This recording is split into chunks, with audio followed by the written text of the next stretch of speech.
Tonight, the beginning of the end of the NHS. Senior medics warn the health service is in crisis and say urgent action is needed as patients are left waiting. They phoned NHS 24, I think it was about 2 o'clock, and it was 10 or 11 hours before they were attended to by somebody. Also making the headlines, breaking the strike as public sector action continues. The UK government says it'll change the law to limit union power. Safety failings were identified by Scottish fire and rescue inspectors before a blaze killed 3 people at a Perth hotel. In sport, Alistair Johnston says Celtic were denied a penalty against Rangers and has called for more consistency with VAR calls. I'm Kellyanne Woodland in Edinburgh. And I'm Emma Cameron in Glasgow. This is the STV News at 6.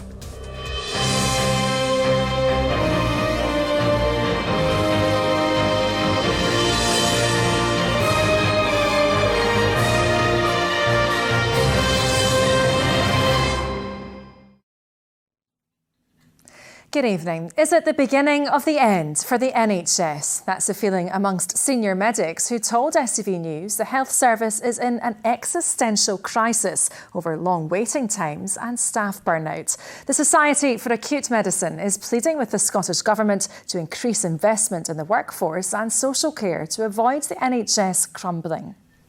It comes as almost 2,000 Scots waited more than 12 hours in A&E for treatment in the run-up to Christmas. And the Health Secretary Hamza Yousaf is facing mounting calls to resign. Here's our political reporter, Laura Alderman. When Carolyn's grandson developed a severe rash and sickness over the festive period, she immediately called NHS 24 and was advised her local health board would call her back. But 3 hours later, they were still waiting and felt they had no other option but to go to A&E. We were sitting next to people who had been sitting waiting for about 6-7 hours. I found it quite distressing at a few points because I was seeing people lying across chairs who were clearly needed urgent medical attention. They were in pain. Her grandson was seen and sent home, but the next day her son called to say the rash had worsened. They phoned NHS 24, I think it was about 2 o'clock, and it was 10 or 11 hours before they were attended to by somebody. Because the system is quite broken at the moment, we needlessly went into A&E. Carolyn's daughter has complex needs and she constantly worries about her going into hospital too. Demand for NHS 24's 111 service rose by 20% last month, and their online symptom checker had almost 13 million views, its highest ever, mostly for strep A and scarlet fever.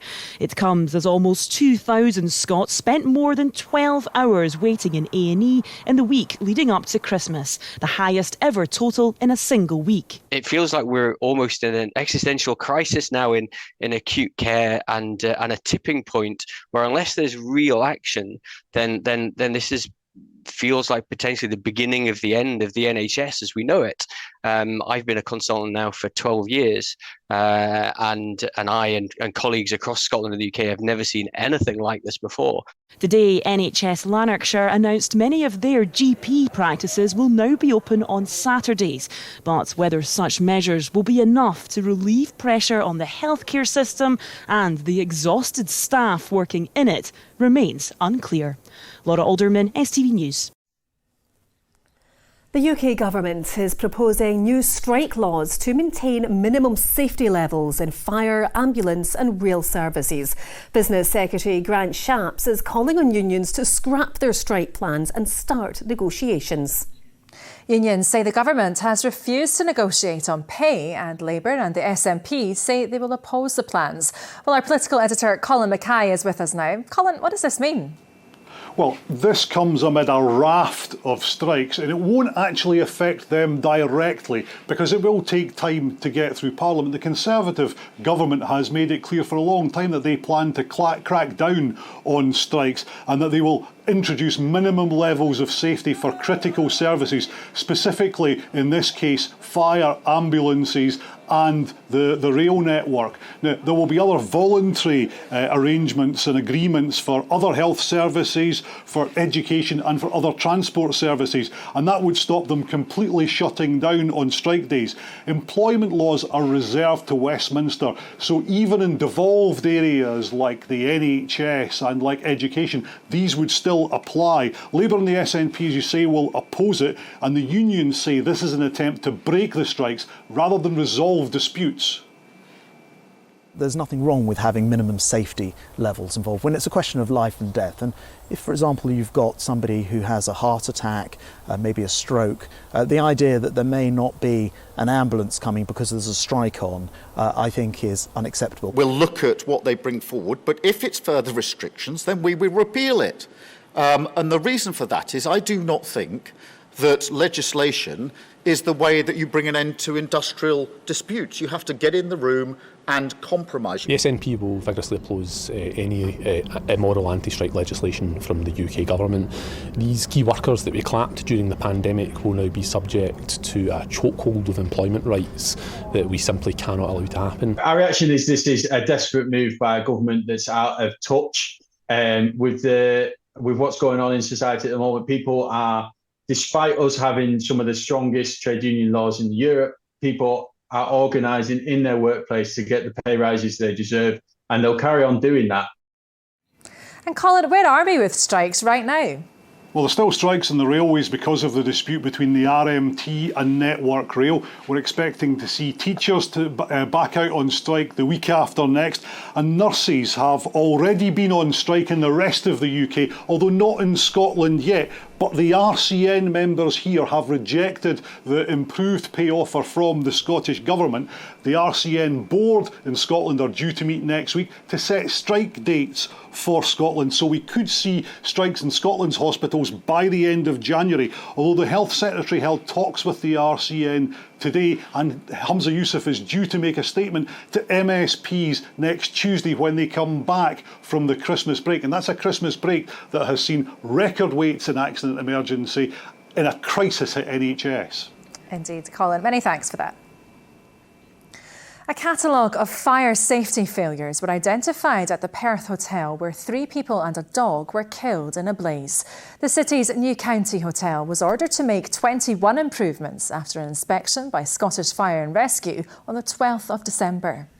Issues were found with fire doors, escape routes and emergency lighting. Well, our reporter Lynn Rankin is there for us tonight. And Lynn, what more do we know? Well, it's now 3 days since this devastating fire claimed the lives of 3 people and a dog at this hotel. The 2 women and a man are still to be named by police, but it's reported tonight that fire inspectors visited this hotel just 3 weeks before the blaze to carry out a fire safety audit, and that revealed a catalogue of concerns. The fire service highlighted 21 areas of improvement to be made, including things like defective lighting on escape routes, fire doors didn't meet safety standards, and some measures to prevent the spread of smoke and fire was also highlighted. Now, it's understood in this case the hotel was given 28 days to make these improvements. What's not clear if any of these improvements were made before the blaze broke out in the early hours of Monday morning. And Lynn, what's the fire service saying?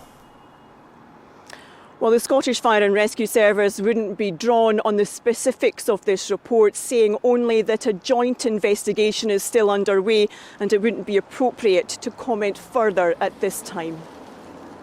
All right, Lynn, live from Perth. Thanks very much.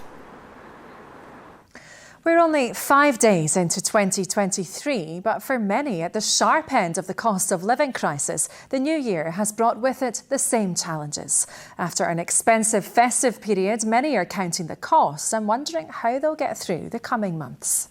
And tonight, there are warnings from those on the front line in the fight against poverty that resources at food banks and charities are already being stretched to breaking point, with one of Scotland's biggest food banks now spending £18,000 per month on supplies for their community. Ollie Dickinson reports. Sarah Capaldi and her husband own and run Pantanope in Glasgow. We literally put every penny, when I say blood, sweat and tears, it was blood, sweat and tears into this business. It financially and emotionally drained us to even get opened, but we managed it. But the 1-2 punch of rising produce costs and increasing energy prices mean they could lose everything. We look back at fruit and veg receipts from last year, our cash and carry receipts, and we're almost double. Vegetables are costing the exact same as the cheese or the meat. Everything costs the same, and it all costs too much. A lot of people said that whilst COVID was hard, you had support, but that this feels different. It's so strange to say COVID was less scary, because people were walking about during COVID. People couldn't spend their money on things they usually would spend their money on, so they were spending money in coffee shops or takeaways, and we had support from the government. So do you know what, if you didn't get your, say, 100 customers a day, it was fine because you were getting support. The Kirkcaldy Food Bank is one of the biggest of its kind in Scotland. When it opened, it was only supposed to be in operation for a few months. That was 9 years ago. It's a huge demand at the moment, and the question is about how can we get that safety net back to being there, that we don't need to use food banks, because we all know the solution is not food banks. Have we got that filled up today, have we? As much as we can have. Volunteers buy the majority of the food themselves, and most months that bill tops £18,000. We know there's a deficit every month in what comes in financially and what goes out financially. Our fear is that we might not be able to sustain it. But those who have the levers of power need to realise that if we're not going to be here, where are people going to go to? What are you going to do? What's your plan? What would it do to this community if you weren't here? I think a lot of people who are on the margins at the moment and are really struggling would be pushed to even more extremes of poverty. And I don't actually know what they would do. Does that worry you? Yeah, worries me hugely. And you can see more of Ollie's special report in Scotland Tonight at 8:30 here on STV. Now, as children return to classrooms after the Christmas break, many parents are facing having to replace worn out or too small uniforms. But the cost of living crisis means for some, an already expensive chore is now becoming impossible, as Selena Jackson reports. This shop in Glasgow's St Enoch Centre started out as a creative space for artists to sell their work with a focus on sustainability and repurposing or reusing items which would otherwise have been destined for landfill. But over the last few months, that's evolved to include a new service, initially giving out warm second-hand coats and now offering school uniforms. The uniforms are flying out the door as quick as the coats are flying out the door. This is not people that don't have anything. This is people that are working full time, that are struggling to pay for the bills, to keep the house warm, to keep everybody in food. This is now a luxury item. Buying a new coat is a luxury item. Buying new school uniforms is a luxury item that people can't afford. Sarah says the growing cost of living means they're struggling to take in enough donations to meet demand, as more people are trying to hold on to their old items. Often those they do get are allocated for people in need before they can even make it to the shelves. We have people in tears, genuinely in tears, so thankful that they can come and take these things because it's saving them a lot of embarrassment, it's saving them a lot of money. Families on low incomes across Scotland are eligible for grants to cover some of the cost of new uniforms, but more and more are struggling to make up the surplus. For any families of teenage children, particularly if they've had that growth spurt through the holidays, and then they're having to replenish all their clothing again, if you're on minimum income, how do you manage that with the increase in prices in general and then having to go up those bigger sizes? While January is already a tight month for many, it's hoped services like these will help ease the cost of living struggle, at least for now. Selena Jackson, STV News, Glasgow. Other stories across Scotland, and a group of cross-party MPs is urging the UK government to set a final date for new oil and gas extraction. The Environmental Audit Committee say the deadline should be well before 2050. The Scottish Greens joined activists in opposing the proposed Rosebank oil field located off Shetland. Network Rail say emergency engineering works on the West Coast Main Line are complete. The route for cross-border trains has been out of action since a landslide a week ago. However, services are continuing to face disruption due to strike action. The sale of Glasgow's iconic Pavilion Theatre appears to be off the table after talks between its owners and potential buyers broke down. The venue was set to be taken over by the owners of the King's and Theatre Royal after being put on the market last year. A fugitive facing extradition to the United States has accused Scottish prison staff of masterful sabotage, claiming his solicitor was stopped from visiting him in jail in Edinburgh. Nicholas Rossi, who's wanted in connection with rape allegations in Utah, is now without a legal team and set to represent himself at the full extradition hearing in March. He also says he faces daily bullying in prison, including constant singing of the John Denver song Leaving on a Jet Plane. A bail application was refused on the grounds it's believed the 35-year-old poses a serious flight risk. And if there's a story you think we should cover, then why not get in touch? Details are here on the screen.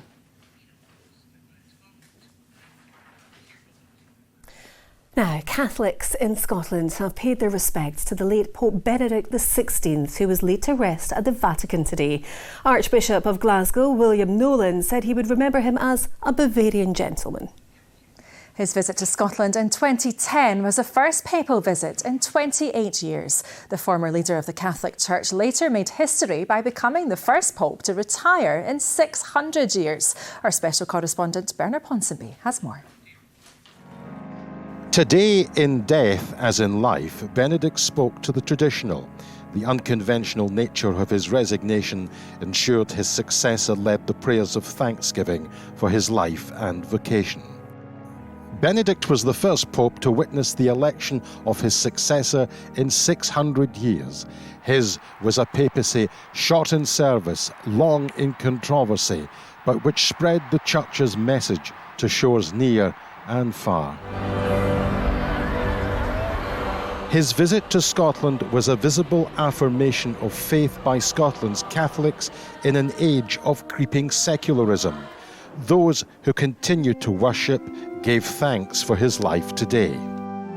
Benedict got a lot of bad press. I think a lot of people thought he was not a person of the people, and I think when he came to Glasgow, people changed their minds about Pope Benedict. Because he was called the Panzer Cardinal and things like that, and paparazzi and stuff. Yeah, I think he was misunderstood. But he was just a very shy individual. He was an academic. I feel Pope Francis is more of a people's pope as well, and so was Pope John Paul. I felt that Pope Benedict had big shoes to fill. So he did, but I don't know if he was maybe Pope long enough to have filled those boots, but certainly he was a strong character.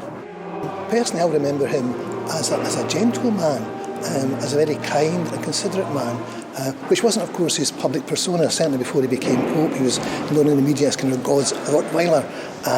But when people got to meet him and see him, they realised he wasn't like that at all. He was very much a Bavarian gentleman and someone who was a delight to actually to meet, a very humble man as well. In Vatican history, his legacy is defined as much by his theological rigour than the leadership he gave. He succeeded at a difficult time for the Church, and in sticking with tradition, offered an unambiguous moral code in an age of moral flux. Bernard Ponsonby, STV News. Well, that takes us to sport now, and plenty coming up. Yes, Raman has the details.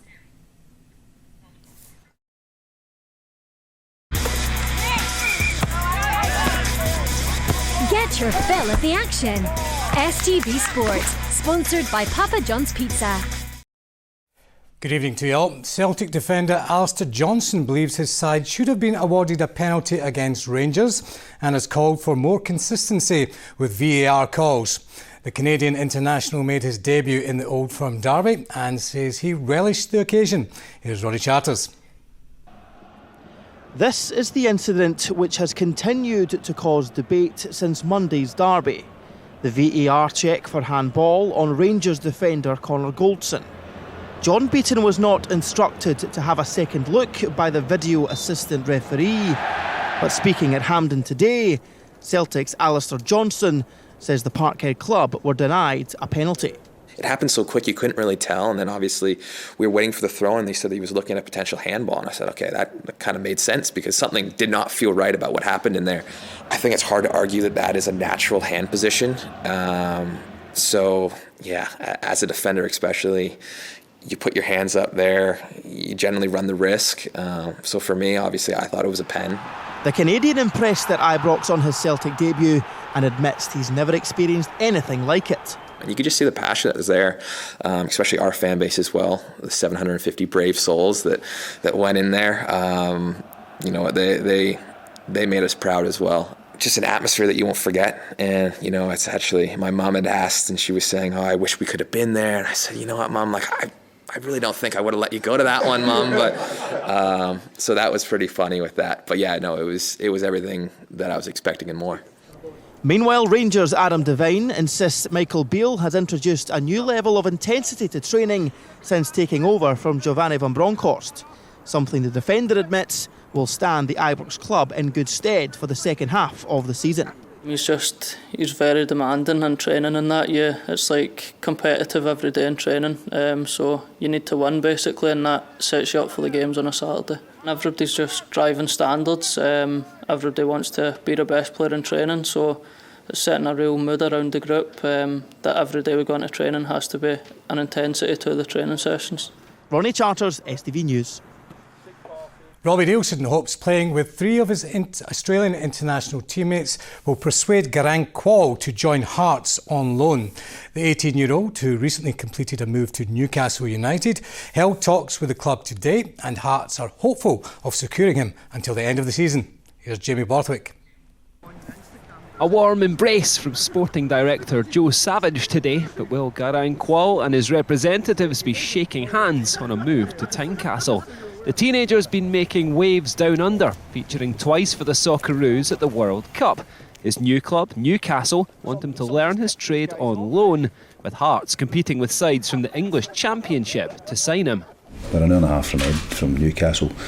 He already knows three of the guys from the international scene. You know, football-wise, he's a huge talent. There's still some development within him, which we hope we can do as well. But look, it's very early stages. You know, we've had a chat with him, you know, and we'll see where it goes. I think obviously Kai played with him, but I think Cammy knows him better, you know, from the international scene. So yeah, look, they've been speaking to him as well, and you know, talking about the city. So look, at that one, we just need to wait and see now. While Hearts wait for an answer from the 18-year-old, they're close to a new deal for one of their most experienced players. Robert Snodgrass is ready to extend the short-term contract he signed in September. We did actually touch briefly on it, so it's one of them we thought, you know, probably get the January window out of the way and then we'll start moving things with that, because he's done exceptionally well and we'd like to try and do it a bit longer. You know, he's gradually getting up to full fitness. I still think he's not quite there, but no surprise at all, because he's just a very good player. Nielsen's men are back in third place, but their January business suggests they aren't content to rest there.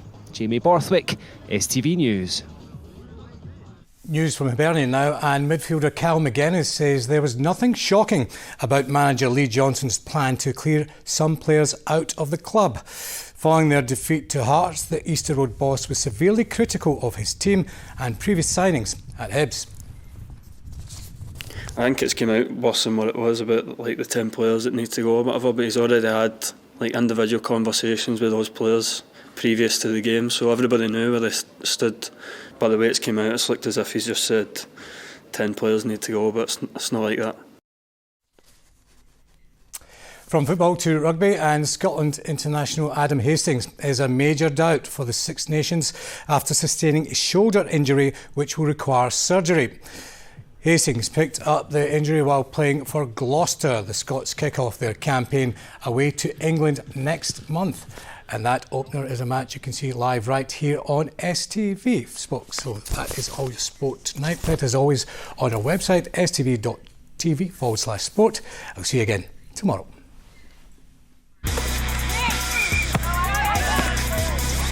Get your fill of the action. STV Sport, sponsored by Papa John's Pizza. Well, now the Met Office has confirmed 2022 was Scotland's warmest ever year. Here's Sean to tell us.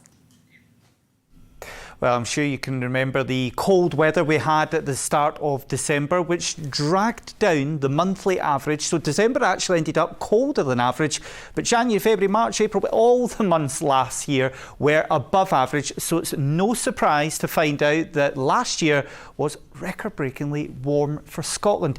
A brand new average record of 8.5 degrees. That's averaged out over the year. A new record for us here in Scotland, Northern Ireland, Wales, and also England. Of course, remember, we had those extreme high temperatures in the summer, which really pulled the average right up, because we reached 40 degrees parts of England, 35 here in Scotland. And of course, things have been very, very mild recently. Temperatures right across Europe, a real lack of cold weather just now. It's all bottled up over Russia and Scandinavia, but temperatures widely across Europe at the moment around 5 to 8 degrees above average. So things have started off very mild, and even some of the ski centres closing because of the real lack of cold and snowy weather. For us, staying fairly mild over the next couple of days, but also rather stormy. Let's look at the forecast. Say hello to a period of calm.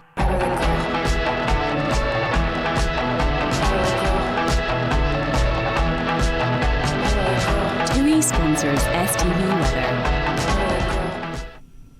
Well, it's been turning increasingly windy in the west through today. It's going to be a bit wild out there for a time through this evening, and then it should be a bit quieter tomorrow. But then we see more wind returning for the weekend. Another area of low pressure coming in. So if you're planning doing some ferry travel next couple of days, even into next week, there is a possibility of disruption. So just keep an eye on that over the next few days. Now, for the time being, though, it is the wind that will be picking up through tonight, especially across western parts. We could get gusts up to maybe 50, even possibly 60 in the most exposed parts of the Hebrides tonight. And we'll see the winds funneling through the central belt a little bit later on the night as well. So it'll be a bit like Tuesday night. You might be woken up by those gusts of wind, and lots of showers feeding in across western areas through tonight too. But tomorrow, the winds easing down through the morning, the showers easing away to the north. So actually, for many of us, a little bit of a lull. Much drier, brighter weather, light winds as well through the afternoon after the blustery winds ease away to the north. But then the winds once again starting to pick up in the west later on. More clouds spreading in and rain sweeping its way quickly northward Saturday. So we're actually left behind with some good spells of sunshine in places. There will be some showers, but we'll have that strong southerly wind around the west coast and the Hebrides. Very blustery day to come on Sunday. That'll be driving in lots of heavy showers, most frequent in the west, fewer in the east. Bye-bye. TUI sponsors STV weather.